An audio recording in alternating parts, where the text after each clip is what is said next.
En allant vers Jésus, la Bible nous révèle une chose très capitale. Il a entendu comment le vent soufflait. Il a pris peur. Parce qu'il va arriver dans ta vie, quand tu vas commencer à faire des choses grandioses, Satan va vouloir t'arrêter. Les circonstances vont vouloir t'arrêter. Les gens vont se lever pour dire il est dans la magie, dans la franc-maçonnerie. Ils vont vouloir te décourager. Ils vont vouloir t'empêcher d'avancer, de vivre ton miracle, de vivre des prodiges, de vivre des signes que Dieu t'a appelés pour ta génération. Ils vont t'empêcher, ils vont te critiquer. Mais si tu suis les critiques, tu ne pourras pas accomplir ce que tu as appelé à accomplir.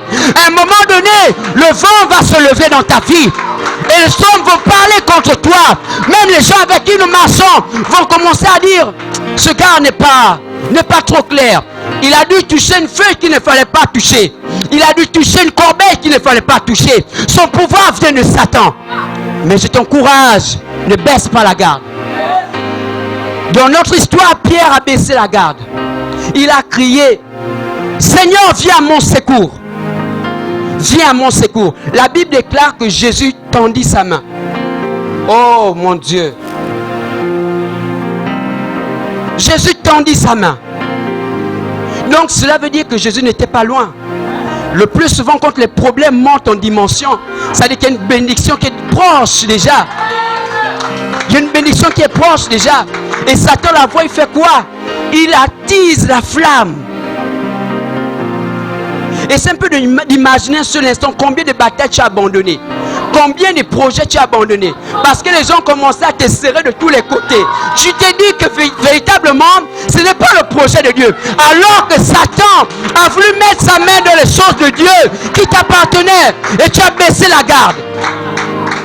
Tu as baissé la garde. Tu étais déjà proche du but. Je ne sais pas trop le plus grand de tous les restaurateurs. C'est ça se dit. Je ne sais pas trop. Mais il se trouve que tu devais faire partie des plus grands restaurateurs de la ville de Port-Gentil. Tu devais poser ton restaurant au niveau de Port-Gentil.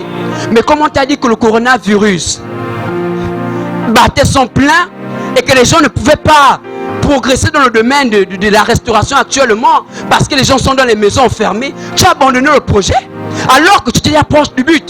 Tu es revenu dans la barque. Pourquoi tu es revenu dans la barque?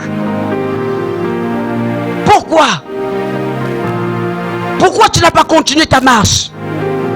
Écoutez, je me suis rendu compte d'une chose. C'est que quand Dieu te dit un mot, Dieu te dit donne une instruction. Écoutez, que les hommes parlent ou ne parlent pas, la chose va se faire. La chose va se faire. Et ce que Dieu t'a promis va se faire. Ne doute pas un seul instant. Il veille sur sa parole. Il n'y a pas un homme aussi intègre que Dieu. Aussi intègre que Dieu. Dieu t'a dit tu vas te marier avec ta femme, vous allez vieillir. Pourquoi tu as peur de la mort? Il a dit tu vas vieillir, tu es encore jeune, tu paniques. Tu paniques pourquoi? Tu vas vieillir avec ta femme. Pourquoi une petite maladie tu commences à paniquer? Ma femme va mourir, mon enfant va mourir, mon fils va mourir. Pourquoi tu paniques? Il a dit il va envoyer cet enfant là dans les nations. Pourquoi tu paniques? Ne panique pas. La Bible déclare qu'alors que cette femme avait perdu l'enfant, elle est montée là poser l'enfant dans la chambre haute. Elle est venue voir le prophète Élie en disant remonte, l'enfant que tu es venu prophétiser, qui est venu au monde, il y a un problème pour cet enfant. Il n'y a que toi pour régler cet enfant. Moi je ne connais pas comment vous êtes arrangés, toi, Dieu et toi. Mais ce matin, arrange ma situation. Son mari il a posé la question, qu'est-ce qui se passe femme? Elle a dit tout va bien. Tout va bien. Parce qu'elle savait qu'elle n'avait pas la maîtrise sur l'enfant. La seule personne qui avait la maîtrise, le contrôle de l'enfant, c'est Dieu et son prophète Élie. Elle dit, ce n'est pas mon problème. J'ai toujours l'habitude de dire, Seigneur, ce n'est pas mon problème. Moi, je t'ai destiné droit pour l'enfer. Tu as décidé de venir me sauver. Tu te démerdes à me rendre riche. Tu te démerdes à arranger ma situation. Tu te démerdes à m'amener où je ne pensais jamais arriver. Tu te démerdes. Moi, j'étais déjà abandonné des hommes. Tout. Tu as décidé de me laver, de réécrire mon histoire. Et tu vas arrêter ça là. Je dois mourir rassasié de mes jours. La Bible déclare, Abraham est mort rassasié de ses jours. Il a vu tous les projets de Dieu pour lui. Même lorsque Dieu l'a envoyé sacrifier Isaac, il a dit, c'est pas mon problème. Tu as dit à la même année, la même époque, mon fils, je ferai mon fils. Et tu as dit, c'est par lui que va continuer mon histoire. Sarah est déjà vieille, elle ne peut plus. Tu as déjà fait la part. Tu as dit, mon unique fils, celui-là. J'ai fait un autre avec Agar. Tu as dit, c'est celui-là l'unique. Alors arrange l'histoire, moi je coupe l'enfant. Il n'y a pas un homme de foi comme Abraham qui a mis Dieu lui-même en quoi à l'épreuve. Dieu l'a mis à l'épreuve, il remet Dieu à l'épreuve. Oui. Il n'y a pas... Oh my God. La Bible déclare qu'ils ont trouvé le bélier à la montagne. Lisez Genèse. La Bible dit, et Abraham leva les yeux. Alors que quand il est monté, il a nettoyé d'abord le pourtour où l'autel devait se faire.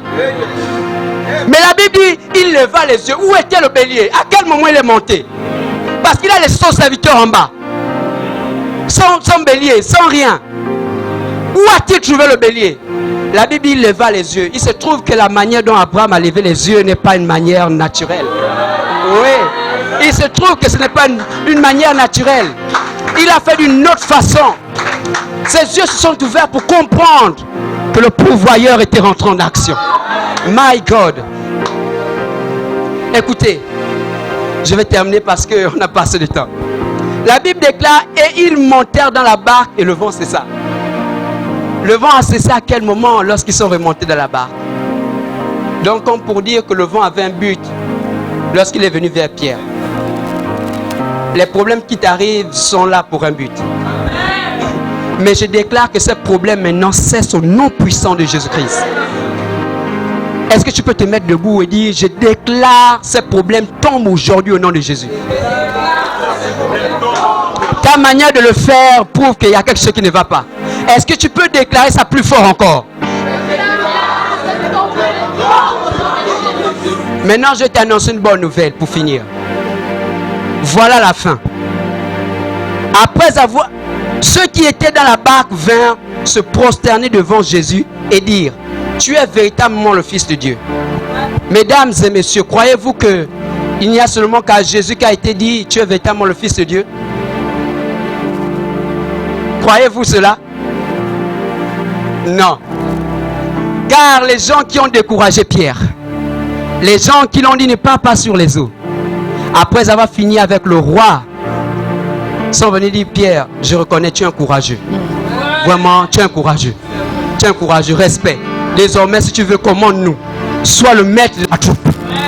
Et je déclare dans ta vie, toutes les personnes qui t'ont découragé dans ce projet, qui t'ont découragé dans ta foi, qui ont dit tu ne dois pas avancer, je déclare alors que tu reviendras dans la barque avec la puissance, avec la capacité, avec le miracle. Est-ce que tu peux me faire monter ça? Avec la dimension.